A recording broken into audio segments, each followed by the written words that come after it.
You guys, I'm gonna give you the link for the site also.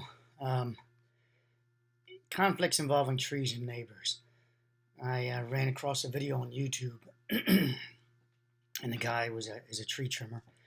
Uh, that's as far as I can say about his qualifications. He didn't say whether he's an arborist or not, et cetera, et cetera. But nevertheless, here's the conflicts involving trees and neighbors.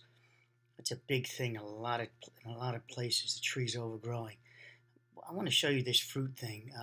Say there's a fruit tree and the fruit is hanging over your side of the yard. Can you pick it? As this law firm directs you, no. Leaves are considered, okay, sorry. No, fruit of the trees belong to the owner of the trees, so don't pick it. Now there's a thing about fruit that's falling on the ground. Who's it belong to? So in real estate, if you were to sell your land and it had a crop on it and you were a farmer, that farmer gets to take even though it's sold, no longer his land, he gets the fruit of his labor. He gets the corn.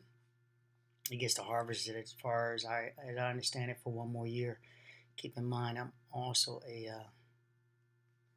real estate expert. Or should I say professional?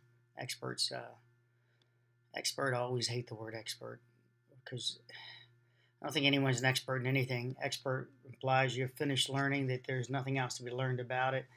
And I don't think that's true. You can be a professional. And there we go. All right. The blowing leaves.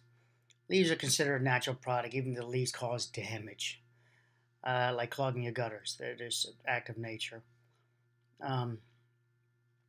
Trunk is in the neighbor yard. Who owns it?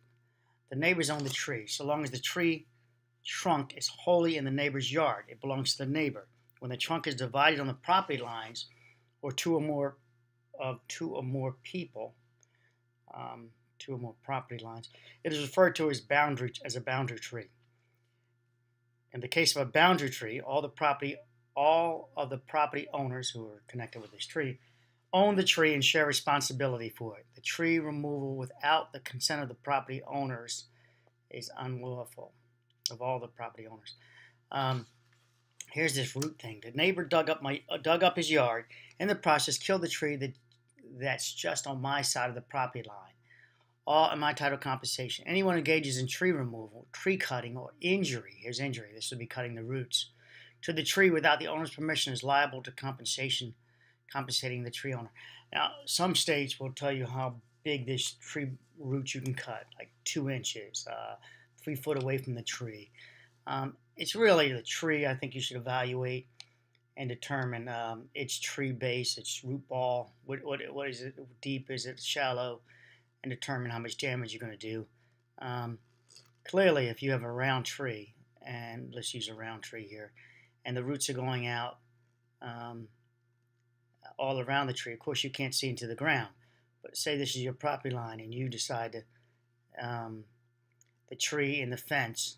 People put trees right on property lines. So you decide that this tree is still in the neighbor's property line, but you want to clean out this and start growing something. So you start digging down right at your property line, which is inches from the tree. You are clearly digging, and if you dig down, say 3 feet or 4 feet, and you're just hitting all root, and then all of a sudden you hit no root. So you've clearly removed all the roots from that side of the tree. Obviously, you structurally changed this tree's ability to support itself using the earth as its ground, as its anchor. So yes, you have caused damage. Any reasonable care standard, any reasonable person would understand that. And if you don't understand that, well, the tree falls. I guess you're going to find out if someone takes offense to that or not. Okay. A storm knocked down my neighbor's tree limb onto my property, damaging my house, car, and yard furniture. Who's responsible? Is he responsible for the damages? The court will probably apply a reasonable care standard. This is what I tell people. And if you read ahead, if you just wait a minute, this is really about this. So someone asked me, they were just going to cut the tree back and leave it like a totem pole and let vines grow up it. Well, if the tree is no longer healthy and it can't grow anymore, that tree is just a hazard waiting to dry out and fall over. And if the tree can fall over, will it will it fall on the neighbor's property? Will it fall on your own? Perhaps even if it falls on your own, your insurance company says you created this hazard.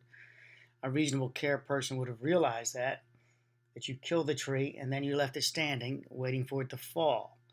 With that said, they might not insure you, making you personally liable. All right. The court would probably apply a reasonable care standard. If your neighbor took reasonable care to maintain the tree branches, so you're maintaining them, you're not just butchering the tree up. So reasonable care. I see a lot of these tree trimmers cutting a tree when it's still healthy back to the trunk. Well, wherever you cut a tree branch at, it dies back, just like a scab, if you will, but it dies back, not out. There's nothing out there anymore. So it dies back a portion. So the bigger the branch you cut, the more the die back into the trunk or into the next branch or into wherever it's connected to. There will be some die back. Now, a nice healthy one grows over a nice healthy scab, if you will. And then the others don't grow over a non-healthy scab. They'll have a hole in it. Water will penetrate in there, rot, insects, everything.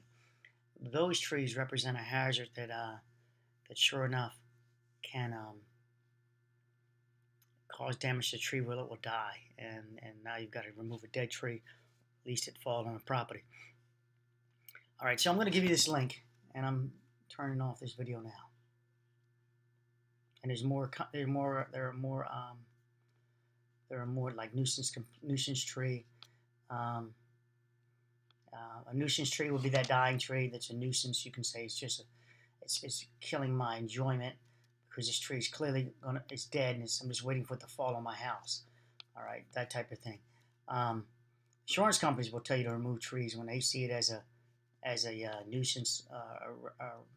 A standard of care for them is that those branches are going to fall on our roof. We have an insurable interest, and we are asking you to remove the tree, and if not, we will be canceling your policy.